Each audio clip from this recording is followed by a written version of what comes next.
आज हम बात करते हैं संगीन टेम्परामेंट की कि ये संगीन टेम्परामेंट होता क्या है और हम इसको कैसे पहचानेंगे और कैसे डिटेक्ट करते हैं। तो हर टेम्परामेंट का कोई स्पेसिफिक फीचर होता है या उसका माइंड सेट होता है, एक्टिविटी होती है जिसके कारण हम डिटेक्ट करते हैं कि ये टेम्परामेंट का पर्सन है। जैसे संगीन टेम्परामेंट का अलग हो गया, मेलनकोलिक का अलग हो गया, फ्लेगमेटिक का अलग हो गया। ये अलग अलग माइंड सेट एक्टिविटी शो करते हैं कि अलग अलग टेम्परामेंट के पर्सन हैं। तो हम संगीन टेम्परामेंट को आज डिस्कस कर रहे हैं, जिसके कुछ वीकनेस हैं और कुछ इसके प्लस पॉइंट है, उनको हम स्टडी करेंगे, जिससे हम पता करेंगे कि संगीन पर्सन में ये क्वालिटीज होती हैं। तो संगीन टेम्परामेंट की क्वालिटी को जानने से पहले हम एक थोड़ा सा आइडियल पर्सन को ले लेते हैं, जिससे हम संगीन टेम्परामेंट को समझने में ईजिली होगा। और हम उन्हीं पर्सन को लेंगे जो कि संगीन टेम्परामेंट के ऑलरेडी वो पर्सन हैं, उनका टेम्परामेंट संगीन टेम्परामेंट से मिलता है। तो देखिए, मैंने जब स्टडी किया था तो 3 संगीन टेम्परामेंट के पर्सन को लिया था। पहला हो गया कुमार विश्वास, दूसरा राजू श्रीवास्तव और तीसरा हम सभी के फेवरेट कपिल शर्मा। तो कपिल शर्मा को ही हम आइडिया लेके संगीन टेम्परामेंट के बारे में डिस्कस करते हैं। तो ये हैं हमारे कपिल शर्मा सर। इनके बारे में प्लस पॉइंट और निगेटिव पॉइंट और इनके कुछ फीचर्स हैं जो संगीन, उसको हम डिटेक्ट करेंगे। आप रिलेट करना कपिल शर्मा सर से। तो पहला होता है सोशिएबल। इनका प्लस पॉइंट पहले हम एक तरफ से डिटेक्ट करते हैं, फिर निगेटिव पॉइंट को हम डिनोट करेंगे और उसके बारे में देखेंगे। Sociable, outgoing, talkative, responsible, easily going, lively और इसके साथ केयर फ्री, लीडरशिप के साथ extroverted, emotionally stable, happy go to lucky, sociable, careful, butterfly, optimistic होते हैं। साथ में कॉन्फिडेंट, स्पॉन्टेनियस, डे ड्रीम और लाइफ एंजॉइंग, इनके प्लस पॉइंट होते हैं। किसके? संगीन टेम्परामेंट के। तो अब हम नेक्स्ट की बात करते हैं। तो अब इसको हम थोड़ा सा डिटेल्स में देखते हैं। Stable, sociable, Kapil Sharma sir को आप देख लीजिए, वो पूरा सोशिएबल देखने को मिले। बाहर जाने वाला, आउटगोइंग मतलब बाहर जाने वाला, घूमने फिरने वाले रहते हैं। टॉकेटिव मतलब बहुभाषी मतलब कि बोलते रहते हैं।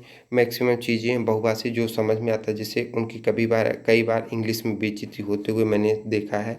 तो कुछ भी हो, बुरा नहीं मानते। रिस्पॉन्सिबल, उत्तरदायी मतलब वो जिस चीज़ को लेते हैं उसी को एक रिस्पॉन्सिबिलिटी के साथ करते हैं। आराम पसंद मतलब जब कपिल शर्मा सर को आप देखें, उनके बैठने के स्टाइल से ही पता चल जाता है कि वो आराम पसंद पर्सन हैं। ये हुआ। मनोरम मतलब मनोरंजन करने वाला, कुछ भी बोलते हैं, हंसते रहते हैं और एक ऐसे शब्दों का प्रयोग करते हैं जिससे सामने वाला खुश हो जाए। केयर फ्री मतलब होता है लापरवाह। यहाँ लापरवाह उसके लिए नहीं किया गया है। लापरवाह का शब्द का यहाँ मतलब होता है कि मस्त रहना, किसी चीज़ की परवाह न करना, जो सामने आए करो, मस्त रहो, इंजॉयफुल। अब नेक्स्ट की हम बात करते हैं, ये सब कुछ हटा के लीडरशिप मतलब संचालक। उनको अवार्ड फंक्शन या किसी सेमिनार में उनको एक लीडरशिप के थ्रू में स्टेज पे उन्हें उतारा जाता है, क्योंकि उनके अंदर लीडरशिप होता है संगीन टेम्परामेंट के पर्सन के अंदर। अब हम बात करते हैं नेक्स्ट की हैप्पी एक्स्ट्रावर्टेड में बहुमुखी, कुछ भी बोलते रहते हैं। बहुमुखी मतलब कुछ भी बोलते रहते हैं, बिना मतलब की भी बातें करते रहते हैं, चाहे उस बात का विशेष मतलब या निकले या ना निकले, सामने वाले को बुरा लग रहा अच्छा लग रहा वो डायरेक्ट बोल देते हैं, उसको बोलते हैं एक्स्ट्रावर्टेड। और यहीं एक होता है इंट्रावर्टेड का मतलब होता है कि बिल्कुल शांत पर्सन रहेगा, उसके दिमाग में कुछ भी धुंध चलता रहे लेकिन वो कुछ बोलेगा नहीं, बिल्कुल शांत बैठा रहेगा। अब नेक्स्ट की हम बात करते हैं सोशिएबल, बटरफ्लाई, सोशिएबल बटरफ्लाई का मतलब होता है कि डायनेमिक रहते हैं वो सभी के लिए, बिल्कुल नेटवर्क में जैसे एक चैन जैसे पूरा वो श्रृंखला बना के रखते हैं, एक दूसरे से मिलनसार रहते हैं। अब नेक्स्ट की बात करते हैं ऑप्टिमिस्टिक मतलब कि वो अपने फ्यूचर को, यानी अपने टाइम या जो उनको गोल है, पैसन है, उसके बारे में ऑप्टिमाइज करते हैं कि कल क्या करना है, परसों क्या करना है, या नेक्स्ट ईयर क्या करना है, नेक्स्ट वीक क्या करना है। अपने आप को ऑप्टिमाइज करके चलते हैं। कॉन्फिडेंस फुल कॉन्फिडेंस में रहते हैं। फुल कॉन्फिडेंस कहना थोड़ा गलत होगा, लेकिन कॉन्फिडेंस में रहते हैं कि मुझे ऐसा करना है। कॉन्फिडेंस में होने के कारण ही वो जो चीज़ें बोलना रहता है वो डायरेक्ट बोल देते हैं। अब आते हैं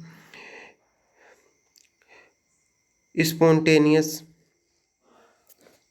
स्पॉन्टेनियस मतलब क्या होता है? देखिए, स्पॉन्टेनियस एक रिएक्शन होता था, जिसमें से वो खुद अपने आप रिएक्शन होना स्टार्ट हो जाता था। तो यहाँ स्पॉन्टेनियस का मतलब होता है कि ऐसा पर्सन जो अपने काम को खुद करने लगता है, वो स्पॉन्टेनियस के अंदर आता है। तो सिंगल टेम्परामेंट के जो पर्सन है उसमें से स्पॉन्टेनियस कैरेक्टरिस्टिक फीचर एक रहता है। अब आ जाते हैं डे ड्रीमिंग, मतलब दिन में सपने देखने वाला। वो उनका एक विजुलाइज रहता है कि ऐसा करेंगे, वो अपने विजुलाइज करते रहते हैं, इसको बोलते हैं डे ड्रीमिंग। अब आ जाते हैं इंजॉइंग लाइफ। वो मज़ेदार ज़िंदगी जीते हैं, उनको आन फ्यूचर क्या होगा उसको परवाह नहीं रहती, जो सामने है उसको खुल के इंजॉय करते हैं। अब हम तो आप ये प्लस पॉइंट में आप कपिल शर्मा सर से के आप रिलेट कर सकते हो कि उनका ये प्लस पॉइंट है। अब नेगेटिव पॉइंट, ये जो वीकनेस है, मैं किसी के साथ रिलेट नहीं कर, लेकिन ये सिंगुलर टेम्परामेंट में एक नेगेटिव पॉइंट देखने को मिलता है। तो जैसे कि विनेटी हो गया, सेल्फ कम्प्लीमेंसी हो गया, इम्पल्सिव हो गया, सुपरफिशिलिटीज हो गया, इनस्टेबिलिटी हो गया, और इंसिनेशन ऑफ फिल्ट्रेशन हो गया, और इब्नी हो गया, जेलिस हो गया। ये इनके वीकनेस पॉइंट रहते हैं। अब इसको थोड़ा सा हम डीप में स्टडी करें तो पहले तो वो पर्सन घमंडी हो जाते हैं, ठीक है ना। असंतोष उनके अंदर रहता है, आत्मसंतोष नहीं रहता। वो ऐसा रहती कि और मिले ऐसे वो की थिंकिंग रहती है। अब बिना बिना इम्पल्सिव मतलब बिना विचार किए हुए कुछ भी कर देते हैं, कुछ भी बोल देते हैं। एक लिमिट में रहना चाहिए, क्या बोलना चाहिए उनको परवाह नहीं, जो समझ में आया सामने वही बोल देते हैं। सुपर उनकी फैसिलिटी मतलब उनको ऐसा चाहिए, उनके पास सब कुछ मिले, यानी कि उनकी सुख सुविधा जो है या फिर उनको फैसिलिटीज है उनमें से सब कुछ फुलफिल रहे। अब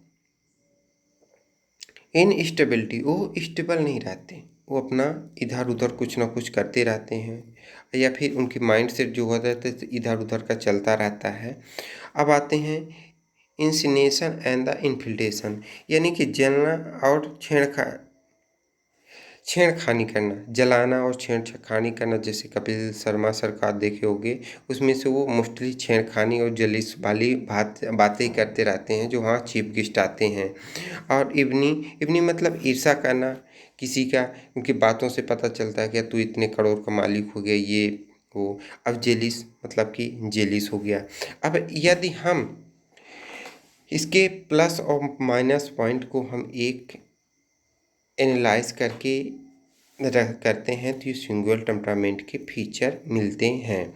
अब हम नेक्स्ट की बात करते हैं कि यदि हम होम्योपैथिक मेडिसिन के थ्रू इसको हम डिटेक्ट करते हैं तो फास्फोरस और प्लेटिना का जो माइंड सेट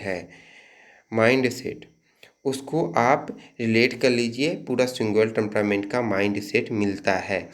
और अब नेक्स्ट की हम बात कर लेते हैं कि